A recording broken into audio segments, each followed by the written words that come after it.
Hello student, good afternoon. हम लोग vector continue कर रहे हैं। उनमें से पिछले क्लास में हम लोगों ने स्पेशल केसेस डिस्कस किया था और आज हम लोग का जो नेक्स्ट टॉपिक है वो है डिफरेंस ऑफ टू वेक्टर्स। तो जैसा कि आप लोग जानते हैं, डिफरेंस ऑफ टू वेक्टर्स में हम लोग वेक्टर ए में वेक्टर बी को क्या करना होगा, सब्ट्रैक्ट करना होगा। तो चलिए हम लोग देखते हैं। टॉपिक है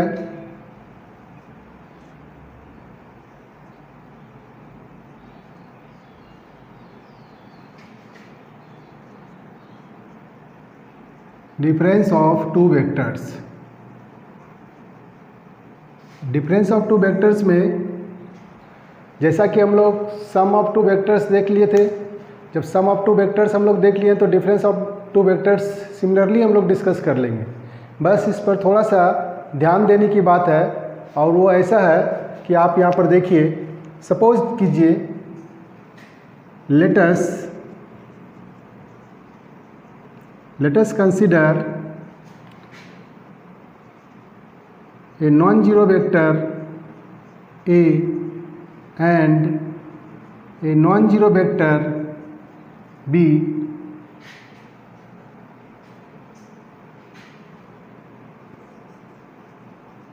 have the angle between them is theta as shown in the figure.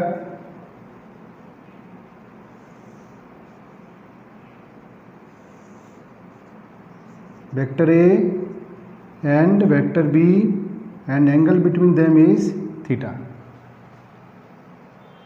तो हम लोग पिछले क्लास में देखे हुए थे निगेटिव ऑफ ए वेक्टर्स।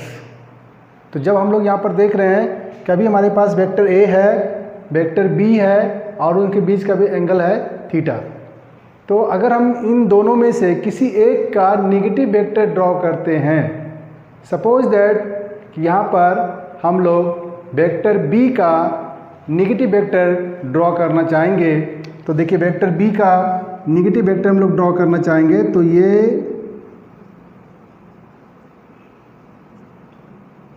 हो गया negative of the vector B. तो क्या आप लोग देखें, निगेटिव ऑफ वेक्टर बी जैसे हमने ड्रॉ किया तो सिर्फ मैंने वेक्टर बी के डायरेक्शन को 180 डिग्री से चेंज कर दिए।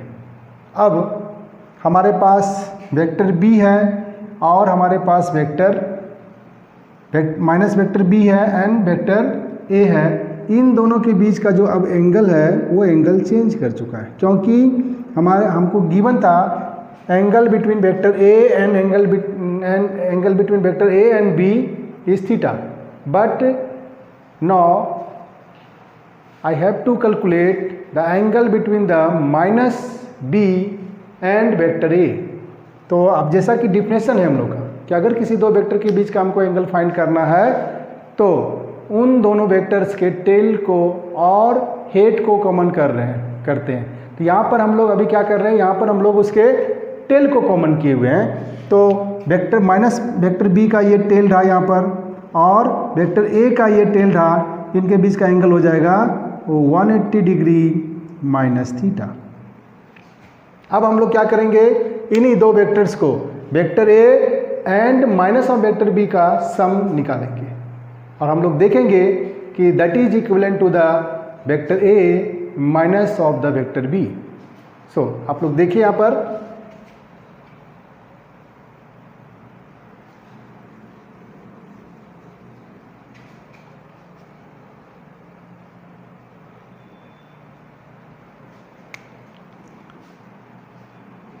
तो हम लोग फार्मूला जैसा कि जान रहे थे। अब हम लोग यहाँ पर क्या करेंगे, vector A plus minus of vector B का मॉड वैल्यू कैलकुलेट करेंगे। तो फार्मूला तो हम लोग पिछले क्लास में डिस्कस किए हुए हैं। उसमें हमने लिखा था कि मॉड ए का square plus minus of the vector B के मॉड का square plus twice of vector A mod mod of minus of vector B into cosine between them. तो आप यहाँ पर देख चुके हैं उनके बीच का जो एंगल है वो हो चुका है 180 degree minus theta, and that is equals to A square plus B square plus twice A B and cos 180 minus theta. तो ये हो जाएगा आपका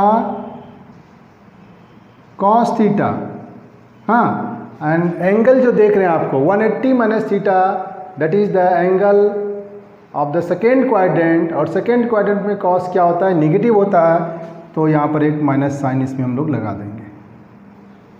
तो ओवरऑल आपका यहाँ पर कितना आ रहा है, ओवरऑल आपका जो यहाँ पर आया वो आया A square plus B square minus twice A B cos theta.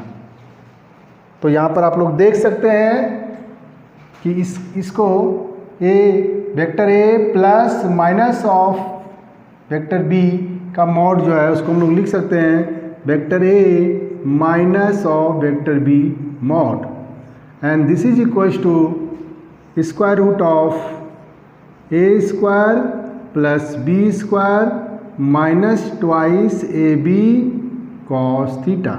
ये हम लोग का रिजल्ट आया। अब इस रिजल्ट को आप ध्यान से देखिए, अगर हम difference of two vector calculate कर रहे हैं, यदि मैं डिफरेंस ऑफ टू वेक्टर को कैलकुलेट कर रहा हूँ तो उस केसेस में हमारा यहाँ पर जो है A square plus B square minus 2ab आ रहा है, और यहाँ पर जो एंगल है actually this angle is the angle between the given vector A and B, not the angle between the vectors minus B and A. So यहाँ पर अगर आप माइनस साइन यूज करते हैं तो यहाँ पर आपको वही एंगल यूज करना है जो कि ए प्लस वेक्टर बी के, मतलब वेक्टर ए और वेक्टर बी के बीच का एंगल गिवन था। सो फाइनल रिजल्ट आपका यहाँ पर आ चुका है। आप देख रहे हैं कि सिमिलरली उसी टाइप से हम लोग यहाँ पर वर्क कर रहे हैं। सो यहाँ पर हम लोग निकाल चुके हैं, यही हम लोग का रिजल्ट होगा। और डिफरेंस ऑफ टू वेक्टर्स का मेनली जो यूजेज है, जो एप्लीकेशन है, वो एप्लीकेशन हम लोग रिलेटिव वेलोसिटी में यूज करते हैं, जहाँ पर चीज़ों को कंपेयर करना होता है, एक दूसरे के कंपैरिजन में हम लोग को काम करना होता है, वहाँ पर हम लोग डिफरेंस जनरली स्टडी करते हैं। जब आप रिलेटिव वेलोसिटी स्टडी करेंगे तब आप देखेंगे कि डिफरेंस ऑफ टू वेक्टर्स बराबर आपका यूज होने वाला है, and relative velocity is a very important concept in the physics. So आप इस फॉर्मूले को ध्यान से ऑब्जर्व कीजिए कि यहाँ पर हम लोग किस टाइप से वर्क कर रहे हैं, और ये उसी टाइप से रिजल्ट दे रहा है जिस टाइप से कि आप सम ऑफ टू वेक्टर्स को कैलकुलेट किए थे, और सारे उसी टाइप के रिजल्ट्स यहाँ पर आने वाले हैं।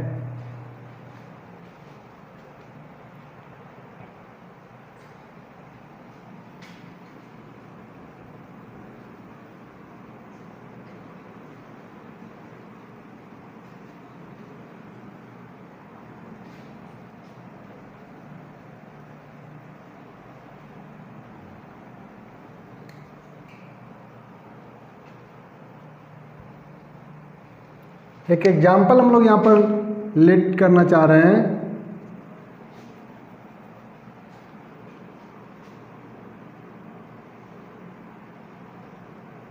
एक ब्लॉक है, ये ब्लॉक ए है, इस ब्लॉक के पास जो है दो वेलोसिटी है।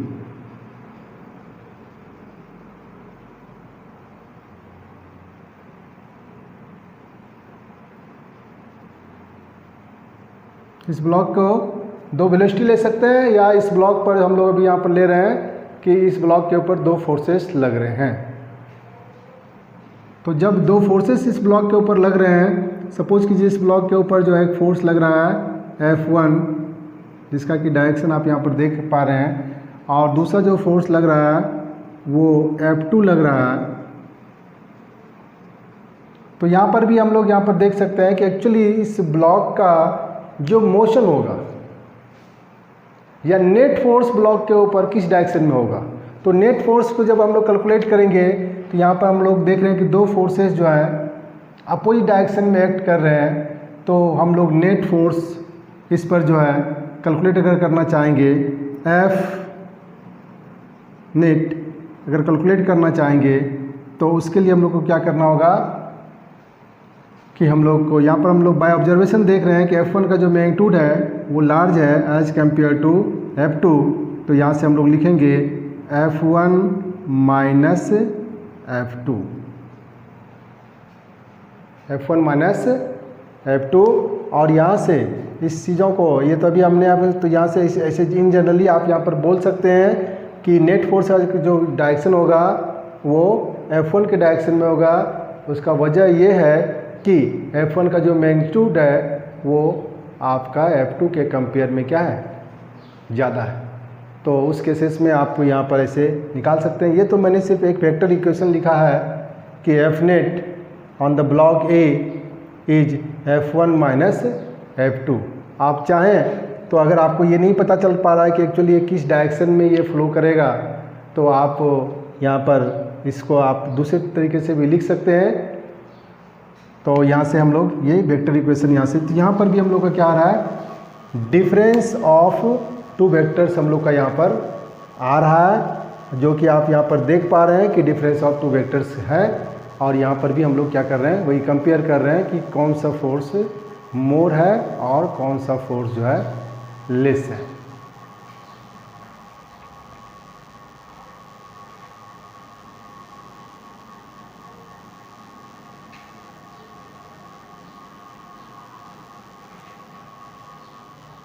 नेक्स्ट हम लोग अभी डिस्कस करेंगे रिजोल्यूशन ऑफ अ वेक्टर। जिस टाइप से अभी आप इसके पहले हम लोग क्या डिस्कस कर रहे थे कि हमारे पास दो वेक्टर्स गिवन हुआ करता था, तो हम लोग क्या करते थे, उनका रिजल्टेंट निकालते थे, इसका मतलब है कि आप यहाँ पर देखिए, उसी चीज़ को पहले हम समझ सकते हैं कि सपोज दैट कि आपके पास दो वेक्टर्स गिवन है इस टाइप से कि कोई ब्लॉक है जो अपना जर्नी स्टार्ट किया है ए से और वो कहाँ जा रहा है, बी पर पहुँच रहा है, फिर वो अपनी जर्नी को अपना डायरेक्शन चेंज करता है और वो फिर बी टू सी मूव करता है। तो यहाँ पर दो पार्ट में वो जर्नी ट्रेवल कर रहा है, first from A to B then B to C. But physics ये जानता है कि अगर आप सपोज कीजिए कि आपकी जर्नी स्टार्टिंग पॉइंट क्या है, आपका इनिशियल पॉइंट क्या है जनाब, तो इनिशियल पॉइंट आपका है ए, यानी कि आपने जर्नी स्टार्ट की कहाँ से, ए से, और फाइनल, और इसे हम लोग बोल सकते हैं एंड पॉइंट जो हमारे जर्नी का है वो क्या है, and point of my journey is C. So आप यहाँ से देखिए तो फिजिक्स जो है सिर्फ डील करता है फाइनल एंड इनिशियल पॉइंट, वो आपके इंटरमीडिएट पाथ को डील नहीं करता है। तो जब वो हमारे इंटरमीडिएट पाथ को डील नहीं करता तो हम उसी फाइनल और इनिशियल पॉइंट के बीच का जो शॉर्टेस्ट डिस्टेंस है वही निकालना चाहते हैं, and that is the displacement, जैसा कि आप लोग जानते हैं। तो यहाँ पर वही बात आपको बताना चाह रहे हैं। तो इसलिए करके हम लोग क्या करेंगे, ए और सी के बीच का जो शॉर्टेस्ट डिस्टेंस होगा वो आपका एक स्ट्रेट लाइन होगा, और जिसको कि ए और सी को मिलाने के बाद मुझे मिलने वाला है, ये देखिए आपके सामने, join A to C.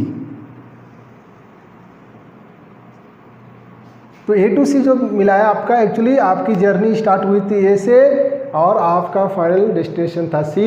So the shortest distance from A to C is known as the resultant. So that's why हम लोग वेक्टर यूज करते हैं। Vector always deal the initial and final point, no intermediate points are dealt by the vectors.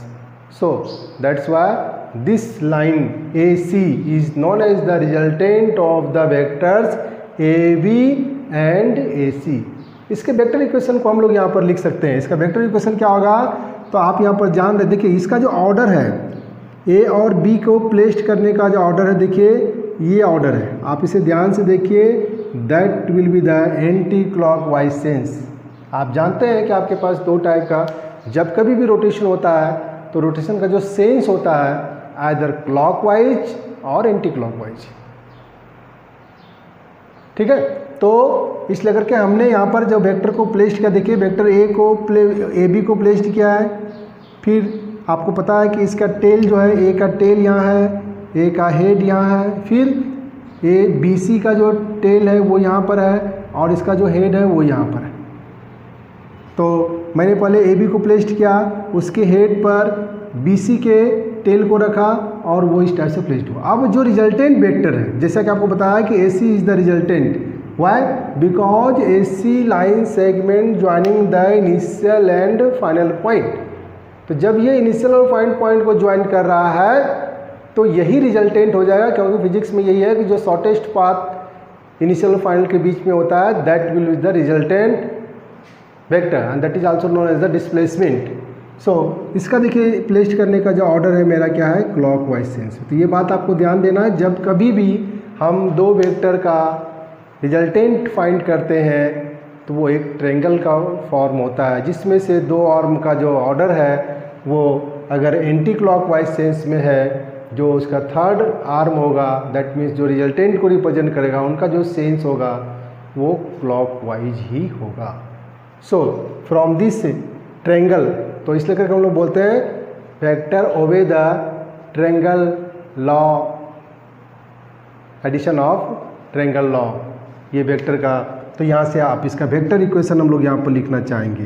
तो इसका जो vector equation है वो ध्यान दीजिए, वेक्टर इक्वेशन में आप यहाँ से लिखेंगे ए बी वेक्टर के बाद क्या प्लेस्ड किए थे आपने, B C vector. So B C vector and that is right side में क्यों ऐसा लिख रहे हैं, क्योंकि देखिए इनका सेंस है एंटी क्लॉकवाइज और इनका सेंस है क्लॉकवाइज। अगर इसको भी आप लेफ्ट साइड में लिखना चाहेंगे तो आपको लिखना पड़ेगा माइनस, ध्यान दीजिएगा, minus A C vector and that is 0, वही हो जाएगा। इसी को आप सिंप्लीफाई करेंगे तो आप लिख सकते हैं कि A B vector plus B C vector equals to A C vector. यही आपको मैं बताना चाह रहा था कि ये हमेशा जो है एक वेक्टर इक्वेशन यहाँ से डेवलप होगा, जिसमें से यहाँ से ये पता चल रहा है ए इसका स्टार्टिंग पॉइंट है और सी इसका एंड पॉइंट है, देखिए A C. So this is known as the vector equation. तो जब कभी भी आप दो वेक्टर का सम कैलकुलेट करते हैं या डिफरेंस कैलकुलेट करते हैं, उस केसेस में एक ट्रायंगल का फॉर्मेशन होता है जिसमें से उनके दो आर्म जो है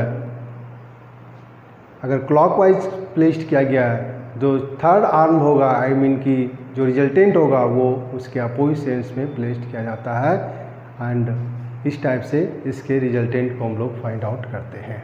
तो वही बात आपको ये बताना। अब यह इसका बताने का मेन पर्पस ये था कि हम लोग ये आपको बताना चाहते हैं कि जब यहाँ पर दो वेक्टर को सम करने के बाद एक सिंगल वेक्टर हमको मिला है and that will be known as the resultant.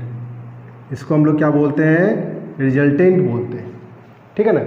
अब अभी जो मेरा टॉपिक है, अभी मेरा टॉपिक है क्या, resolution of a vector. It means हम एक वेक्टर हमारे पास होगा और उस वेक्टर को रिजॉल्व करना है, मतलब ब्रेक करना है कि या फिर पता करना है कि एक्चुअल में ये वेक्टर किस दो वेक्टर का क्या है, वेक्टर सम है।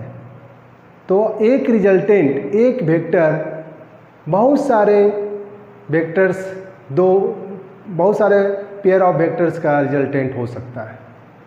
आपको सिर्फ यहाँ पर समझना है, हमारे सिलेबस में जो स्टडी करना है वो रेक्टेंगुलर कंपोनेंट, आई मीन कि उसको रिजॉल्व करना है दो म्यूचुअली परपेंडिकुलर डायरेक्शन में। तो हम लोग को रेक्टेंगुलर कंपोनेंट ही उसका फाइंड आउट करना है, मतलब रिजॉल्व करना है into direction which are perpendicular to each other.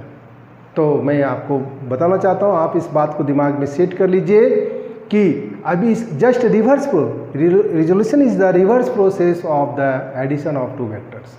हमने इसके पहले शुरू में हमने क्या किया था, दो वेक्टर्स हमारे पास दिए होते थे, उसको सम करके उसका एक सिंगल रिजल्टेंट निकालते थे।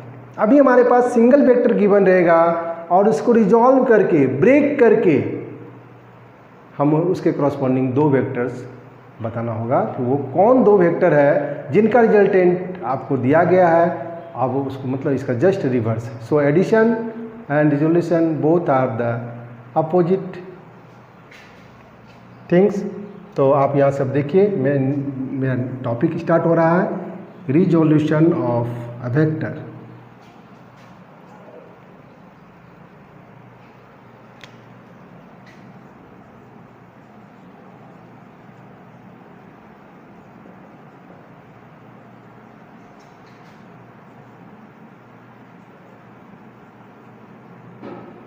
रिजोल्यूशन ऑफ ए वेक्टर, ठीक है। तो पहले इसको मैं बता चुका हूँ, थोड़ा फिर मैं इस पर डिस्कस करता हूँ। देखिए मैं यहाँ पर फिगर लेकर के बताना चाहता हूँ कि सपोज कीजिए कि आपके पास एक वेक्टर गिवन है and that is suppose that vector R. तो आप देखिए यहाँ पर सिर्फ इसमें देखना है, आप स्क्रीन पर ध्यान से देखिए। आप किसी भी टाइप से दो वेक्टर को ले सकते हैं कि मैंने एक कम्बिनेशन लिया, suppose this is A B, okay. कोई अगला बच्चा आएगा वो इस टाइप से लेगा, मुझे उससे कोई इतराज़ नहीं, क्योंकि इसके इनफाइनाइट रिजोल्यूशन हो सकते हैं। Suppose this is C and D and the same way आप इसे बहुत तरीके से कर सकते हैं। यही है,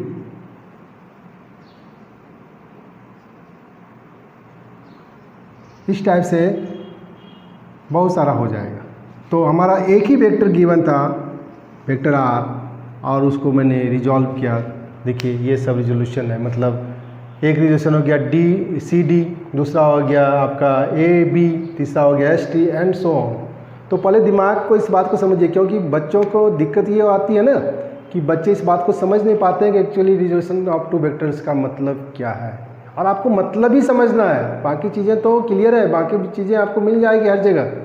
बट इस लेक्चर के माध्यम से मैं आपको इस बात को बताना चाह रहा हूँ कि रिजोल्यूशन ऑफ टू वेक्टर्स का मतलब है कि एक सिंगल वेक्टर को के करस्पॉन्डिंग टू वेक्टर्स हमको सर्च करना है जिस दो वेक्टर का कि ये रिजल्टेंट गिवन है। तो ऐसे इनफाइनाइट पेयर्स हमारे पास हो सकते हैं, बट हमारे सिलेबस में सिर्फ रेक्टेंगुलर कंपोनेंट यानी कि दो परपेंडिकुलर डायरेक्शन में उसको रिजॉल्व करना, जो कि अभी हम लोग देखेंगे। तो यही है हम लोग का रिजोल्यूशन ऑफ वेक्टर्स। अब हम लोग यहाँ पर देखेंगे, हमारे पास पहले से जो है प्री डिफाइंड डायरेक्शन, जैसा कि आप जानते हैं, ये बच्चे 9th क्लास से जानते हैं, ये एक्स एक्सिस है and this is the Y axis and this is the origin and you have to given a vectors. देखिए ध्यान से ध्यान दीजिएगा, you have to given a vectors R suppose and make an angle theta with the positive x-axis and you have to resolve and vector r in the direction of the x-axis, I mean in the direction of the positive x-axis or in the positive y-axis and the same way। तो हम लोग यहाँ पर देखिए normal तरीके से करेंगे, यहाँ से एक परपेंडिकुलर ड्रॉ किए, अब इसको देखिए यहाँ से हमने इसको ज्वाइन किया। सिर्फ फिगर पर ध्यान दीजिएगा, अगर आपकी नज़र यहाँ से हटी मतलब आपको चीज़ें समझ में बिल्कुल नहीं आएगी, क्योंकि देखने का ही मेन चीज़ है। अब देखिए यहाँ से ओ है, इसको मैंने लिखा ओ ए और इसको लिखा है बी।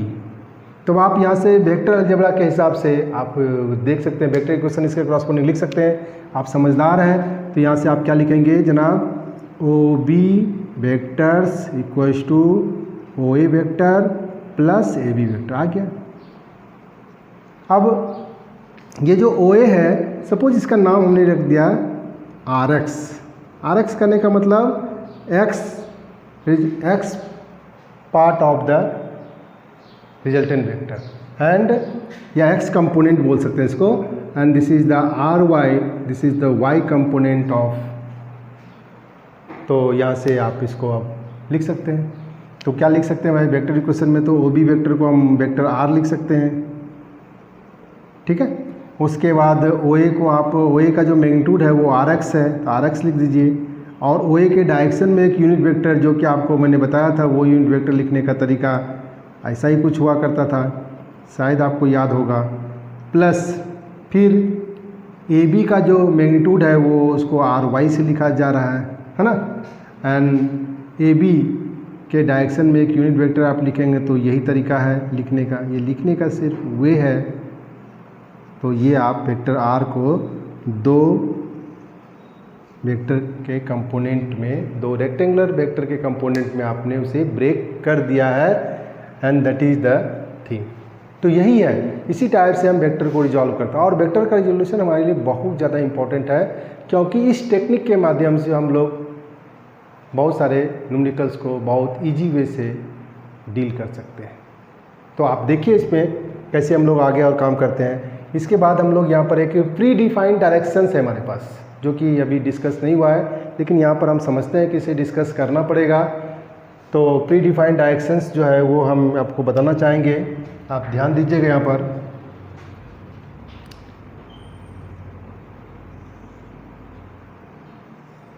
देखिए ये एक्स एक्सिस है, ये वाई एक्सिस है और ये जेड एक्सिस है, ये ऑरिजिन है। एक्चुअली जेड एक्सिस ये है, लेकिन चूंकि ये 2D प्लेन है और 2D प्लेन में आप 3D पिक्चर को अगर ड्रॉ करना चाहते हैं तो वो पॉसिबल नहीं है।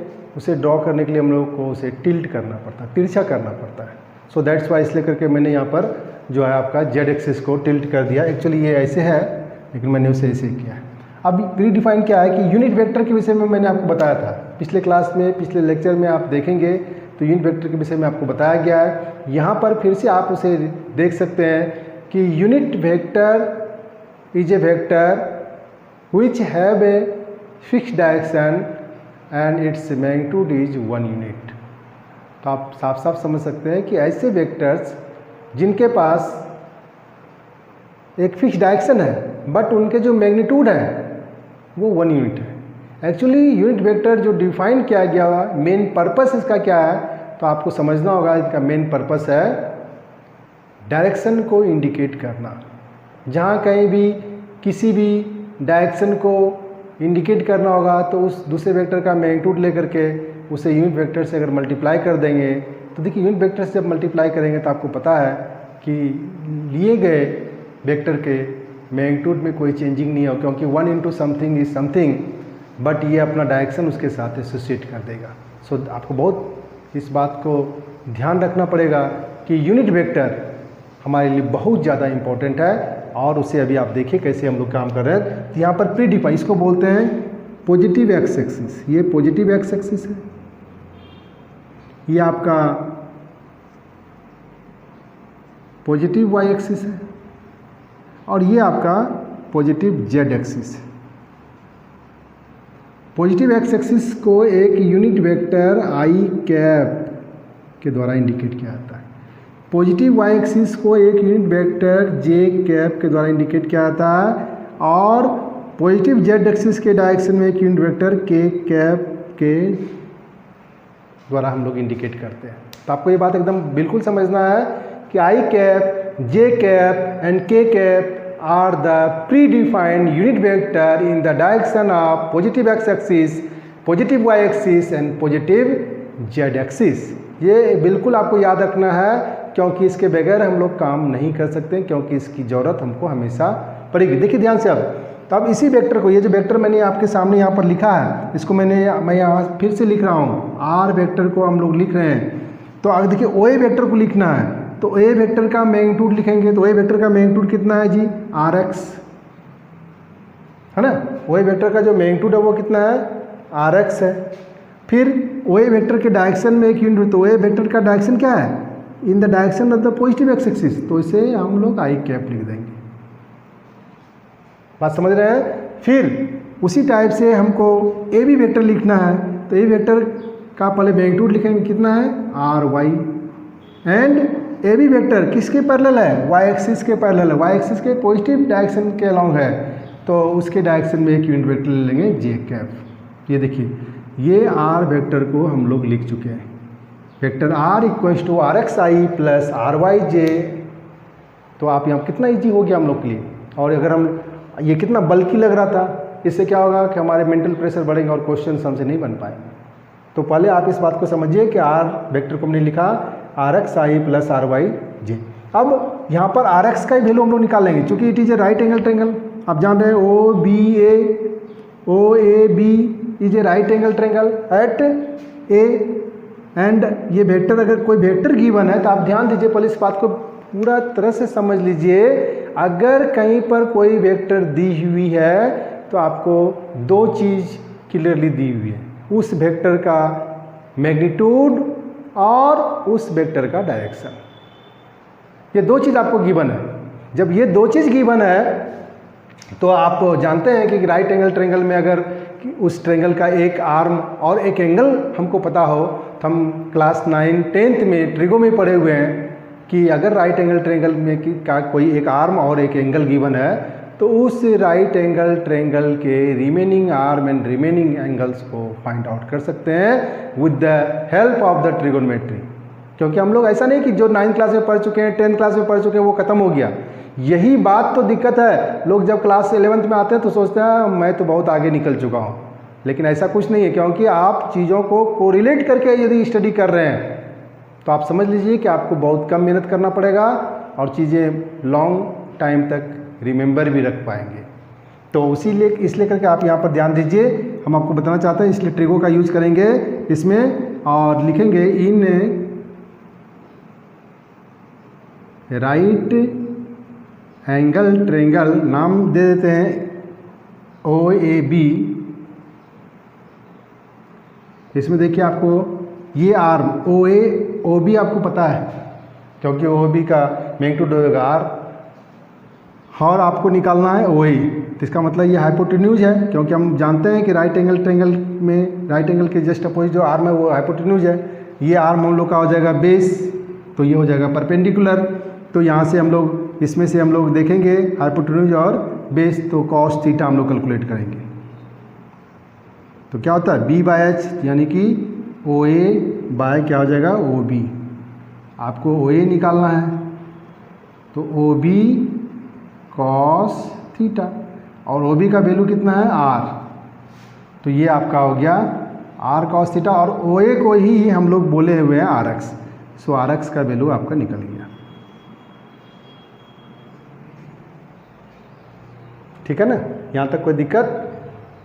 तो अब नेक्स्ट सिमिलरली इसी चीज़ को हम यहाँ पर कर रहे हैं। सिमिलरली इन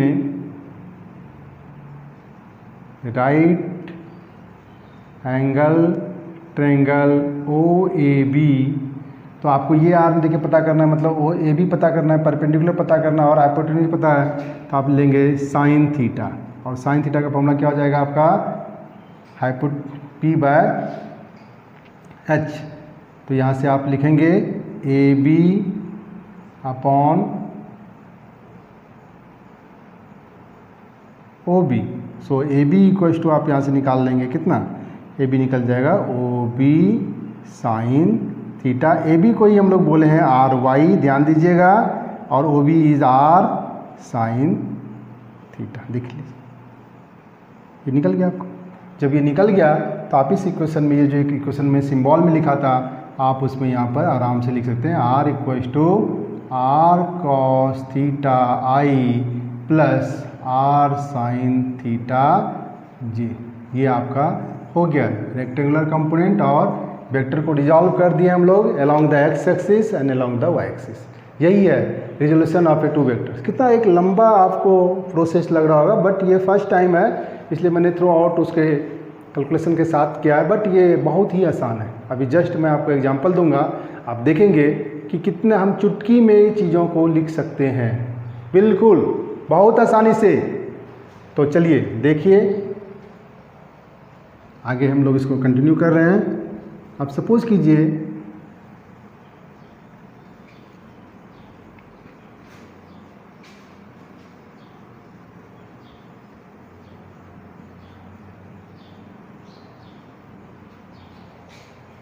अगर कोई आर्बिट्री लाइन है, सपोज कीजिए एक एग्जांपल दे रहे हैं, एक एग्जांपल के साथ आपको मैं यहाँ से बताना चाह रहा हूँ। कोई भी आर्बिट्री लाइन है, सपोज कि जिसका नाम है OT, इसी लाइन के लॉन्ग इस लाइन के साथ सर्टन एंगल पर कोई वेक्टर्स है C और वो अल्फा एंगल फॉर्म कर रहा है और बोला जा रहा है कि आप इसको रिजॉल्व कर दीजिए।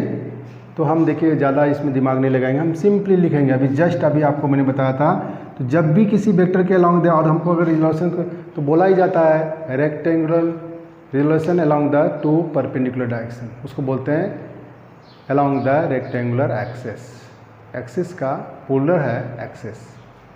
तो यहाँ से नॉर्मली अगर आप लिखना चाहेंगे तो हम लोग देखिए इसको एक कंपोनेंट इसके अलॉन्ग ब्रेक करेंगे। ये हम लोग का कितना हो जाएगा CX cos अल्फ़ा और एक कंपोनेंट इसके परपेंडिकुलर रिजॉल्व करेंगे, वो हो जाएगा आपका CX sine CY sine alpha. CX का मतलब हो गया x component of the C alpha, और CY का मतलब हो गया y कंपोनेंट। इसको अगर आप नॉर्मली अगर लिखना चाहें डायरेक्ट आप ऐसे लिख सकते हैं CXI प्लस CYJ, एकदम बेधड़क से, कोई कहाँ से आया नहीं आया कोई मतलब नहीं है मुझे, बिल्कुल किसी बात का चिंता ही नहीं है। यहाँ पर इसको हम लोग CX नहीं, C cos alpha and C, और इसको सिंबल में से लिखेंगे और इसका वैल्यू रख देंगे C cos alpha I plus C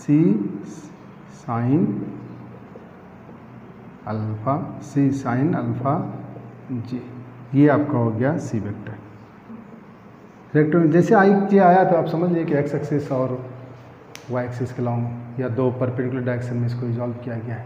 तो आप यहाँ पर देख सकते हैं कि हम लोग इस केसेस में इस टाइप से जो है हम लोग डील करते हैं। कोई वेक्टर आपको गिवन है और बोला जा रहा है कि फाइंड इट्स रेक्टेंगुलर कंपोनेंट, तो आपको फिगर आप बना भी सकते हैं, फिगर नहीं बना सकते, उससे कोई ज़्यादा मैटर नहीं करता है। पहले आप लिखने के लिए चीज़ों को सीख जाइए। एक और लास्ट एग्जांपल आपको देना चाहूँगा मैं, उसे आप देखिए अपनी धड़ल्ले से अगर करना चाहें तो कर सकते हैं।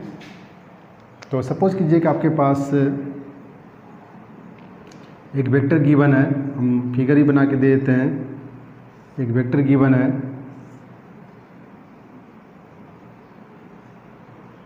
x एक्सिस y एक्सिस और x एक्सिस का 30 डिग्री एंगल फॉर्म कर रहा है, और ये वेक्टर सपोज कीजिए है, क्या वेक्टर का नाम दे दें A। तो आप इसे देखिए क्या कीजिएगा, इसका जब कंपोनेंट लिखने के लिए बोलिएगा तो आप कुछ भी उसको लेट कर लीजिए कि वेक्टर A को आप कैसे लिख सकते हैं। तो वेक्टर A को कैसे लिख सकते हैं, तो वेक्टर A इक्वल्स टू कितना हो जाएगा आपका, पहले तो सिंबल में लिखिए AX I प्लस AYJ। फिर आप क्या लिखिएगा, AX का वैल्यू आपको पता है, क्या लिखिएगा A cos 30 degree I cap plus A sine 30 degree J cap. ये आपका हो जाएगा वेक्टर A। बाकी इसका वैल्यू आपको पता है कि इसका वैल्यू अगर पता है कि cos 30 का वैल्यू कितना होता है, हाँ, साइन 30 का वैल्यू कितना, तो उसको आप पुट कर दिए तो A√3/2 I cap plus A1/2 J cap vector A। तो वेक्टर A इक्वल्स टू आपको हो जाएगा √3/2 I cap plus 1/2 J cap, और आप वेक्टर A को बाहर कर लिख सकते हैं, इसे लिख सकते हैं, ये आपका फाइनल आंसर हो जाएगा। तो इस टाइप से आप लोग यहाँ पर देख रहे हैं कि रिड्यूशन ऑफ टू वेक्टर्स भी हमारा काफ़ी इजी है, और इसका एप्लीकेशन जो है बहुत ज़्यादा है। तो चूँकि ये क्लास क्या है कि हम लोग अभी स्टार्ट किए हैं बेसिक लेवल से, तो बेसिक लेवल में जो बच्चे क्लास 11th में हैं उनको क्या होता है कि स्टार्टिंग में चूँकि उनके लिए सारी चीज़ें नई हैं, तो उनके लिए थोड़ा स्लो चल रहा है क्लास, ताकि वो समझ पाएँ। इसलिए करके अब कुछ क्लास के बाद क्या है, जब उनका बेसिक कुछ लेवल आ जाएगा तो हम इसे स्पीडअप करेंगे और ज़्यादा से ज़्यादा न्यूमेरिकल भी करेंगे। तो इसलिए करके अभी मैंने इसलिए करके आप लोग इस चैनल के माध्यम से हम आपको बताना चाहते हैं कि इस चैनल को आप लोग मैक्सिमम लोग ज्वाइन कीजिए और उसका बेनिफिट उठाइए और लोगों के साथ शेयर कीजिए, ताकि उनका भी कल्याण हो पाए। तो आज का क्लास इतना ही, धन्यवाद।